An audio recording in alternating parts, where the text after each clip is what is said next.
One of the really cool things that you can do with the distributor property is mental math, meaning you can sometimes multiply together very large numbers that you wouldn't otherwise be able to multiply without a calculator. So, for example, let's take something weird like 7 times 49.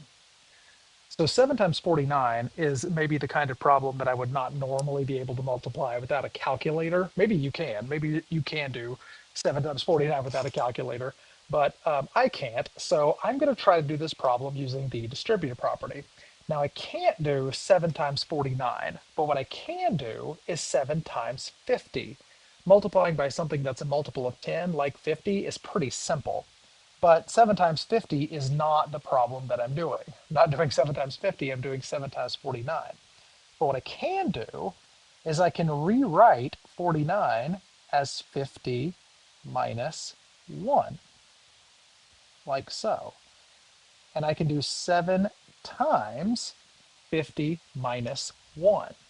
And this is a problem that is not difficult to multiply at all. 7 times 50 is the same thing as 7 times 5 and just put a 0 on the end. So 7 times 5 is 35. So 7 times 50 is 350. And then 7 times 1 is 7. And then I just put this minus sign in the middle. So what I'm actually doing is 350 minus 7, which is 343. And so 7 times 49 is 343. Now there's another way I could do this using the distributive property. Let's go back to 7 times 49.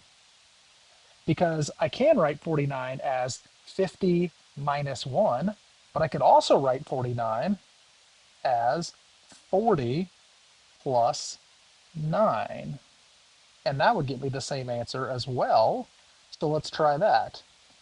7 times 40 is the same thing as 7 times 4 and put a 0 on the end. So 7 times 4 is 28.